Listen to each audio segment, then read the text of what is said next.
Would you believe us if we told you that Ash could have fought against one of the strongest Pokemon on the second day of his Pokemon journey? As surprising as it sounds, it could have very well happened, and you will see how in this video. Today we'll cover one of those what-if situations, where a small change triggers events so significant that the series could turn out completely different. What if Ash caught the Spearow in the first episode of the anime, instead of getting attacked by it? So let's see what the Butterfree effect has in store for us.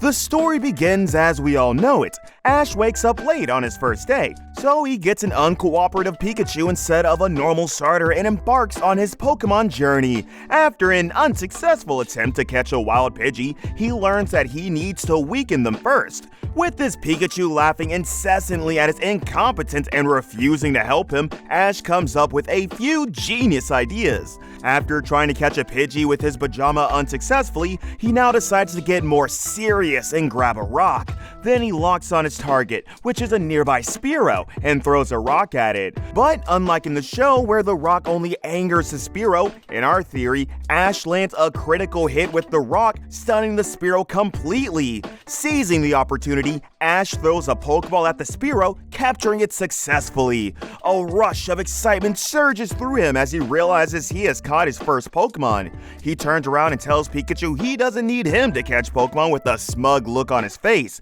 Pikachu is still trying to comprehend what has just happened. Since Ash now has a usable Pokemon, he can catch even more of them now without resorting to throwing rocks. Catching a Rattata and Pidgey was no problem for him, as a few attacks from his Spearow made them an easy catch. Pikachu, seeing that Ash might not be totally incompetent, now follows Ash willingly and watches him as he battles the wild Pokemon. The next Pokemon Ash encounters is a wild Sandshrew, which knocks out both his Rattata and Pidgey. However, Ash makes a comeback, defeats the Sandshrew with the Spearow, and catches yet another Pokemon. This battle completely astonishes Pikachu, and he now decides that he wants to be a part of the team too, so he comes up to Ash and tries to convey his desire. After trying to understand Pikachu for a while, Pika-Pee, Ash finally gets it. It truly made him happy, but trying to look cool, he tells Pikachu that he needs to prove his worth in order to be on the team. With the sky getting dark, Ash sets up a camp and sleeps through the night, satisfied with the first day of his adventure. The next day, Ash wakes up to the sounds of Pokemon fighting. Pikachu, wanting to prove its worth, challenged a nearby Mankey and is now struggling in the fight. After seeing it, Ash immediately tries to help him by coming up with a strategy. While Pikachu is reluctant at first, wanting to win the battle by himself, he eventually accepts Ash's help and wins with the power of teamwork. Ash then apologized to Pikachu, and now that they're friendly to each other, Pikachu finally agrees to get in the Pokeball. Not only has this battle earned the cooperation of Pikachu for Ash, but he also caught the Mankey that they have defeated together. As Ash advances with his Pokemon team, Viridian City is now finally visible. Not sure where to start first, when he finally arrives in the city, he asks his Pokedex what he should do next. Ash's pocket guide recommends him to visit the Poke Center first, to rest his Pokemon from the battles they fought. Upon his arrival at the Poke Center, Ash discovers a robbery by known criminals occurred the night before at the place.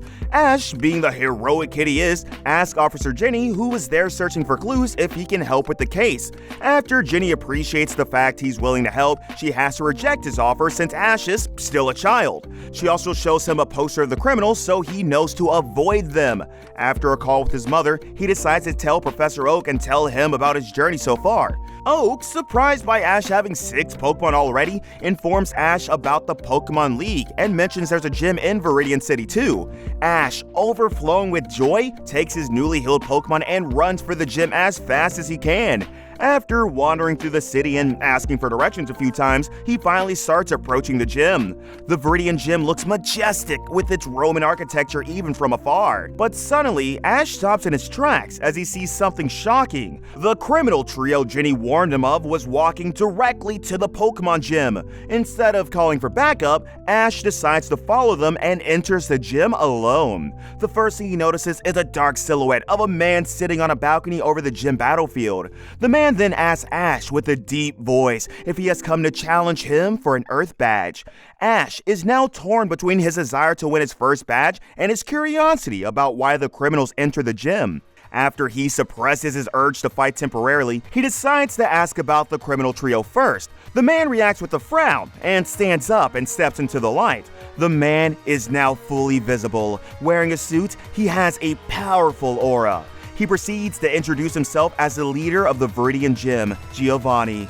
Ash responds with an introduction of his own. Giovanni, being in a playful mood, offers a proposition to Ash. If you can beat me, you'll not only get the Earth Badge, but I'll tell you the information you're looking for. However, if you lose, you'll have to forget everything you've seen. Ash, completely dismissing the option of running away and reporting what he saw to the police, recklessly accepts the offer and gets excited about the fight again. After Ash has decided which Pokemon he'll start with, he says that he's ready to begin. Giovanni nods without a word in response. The battle has begun. Ash immediately throws a Pokeball and starts the battle with Sandshrew. But something feels off. Giovanni is simply standing there, smiling. Then he presses a button on his platform and a gate on the balcony opens. The room is now filled with chill air, and a silhouette of something is visible at the gate entrance. It's a Pokemon covered in armor, Giovanni's Mewtwo. Ash immediately tries to scan it with Pokedex, but it's of no use. Pokedex doesn't have any information about this creature. Ash feels an urge to run away, but the desire to win his first battle is much stronger. He then gives an order to a Sandshrew to use Tackle. Sandshrew starts running towards Mewtwo, but Mewtwo stops the attack and knocks it out with one psychic attack. Ash, not realizing how one-sided this fight will be, switches Sandshrew for Mankey. However, the result stays the same. The battle continues in this fashion until the only Pokemon Ash has left is his starter, Pikachu. He knows this is his last chance to do something, even if his foe might prove to be too strong. He has to try. Ash sends out his Pikachu, and utilizing a surprise moment, immediately orders it to use Thunderbolt. However, the attack simply bounces off the opponent, inflicting no damage at all. Mewtwo uses Psychic again, slamming Pikachu into the ground. Pikachu stands up and uses Thunderbolt once more, putting in all the strength it has left. But it's completely futile, as the attack does no damage to Mewtwo. Ash is just standing there, at a loss for words, with tears starting to build up in the corners of his eyes. Everything went so well. He had caught multiple Pokemon already and arrived in the first city 2 days faster than his dad. But now, he has utterly lost his first Pokemon battle against a single Pokemon. He now realizes how overconfident he was, and that caused this to happen. Mewtwo uses its final attack on Pikachu, hitting it even harder than before. As Pikachu faints, Ash puts him back to his Pokeball and collapses on the ground, having lost the battle. Giovanni simply stood there for the entire battle, smiling, not even having to issue orders to his Pokemon. But suddenly, the smile on his face disappears.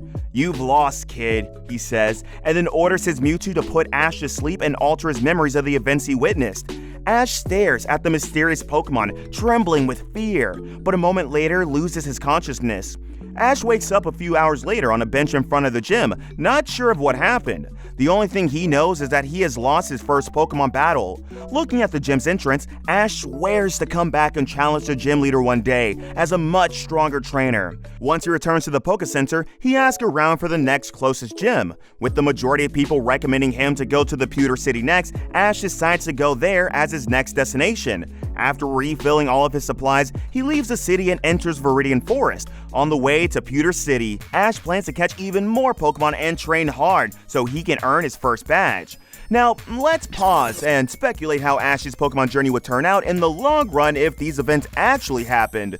Even though Ash now has such a traumatic experience, the preconditions for him to become a master of Pokemon are much better than in the original show. He now has more Pokemon, greater motivation to catch even more, experience the defeat that brought him back to Earth, and doesn't have to deal with Team Rocket Trio every other day. Since Ash would have missed Misty on his first day of adventure, she would have no reason to join him. The same is true for Brock. Since Ash would now have much more experience, more Pokemon, he probably could beat him fairly on the first attempt.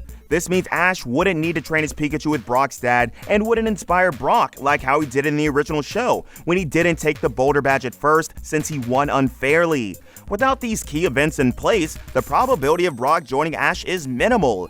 The fact that Ash would travel alone might make his journey more lonely. However, he could now focus more on training and building bonds with his Pokemon. Considering how Ash has got into the Indigo League in the original show, under these conditions, he might even have a chance to win the whole tournament. Who needs the friends made along the way when you are the master of Pokemon? Or like how he used to in the show, he might have gotten lost somewhere in the woods forever.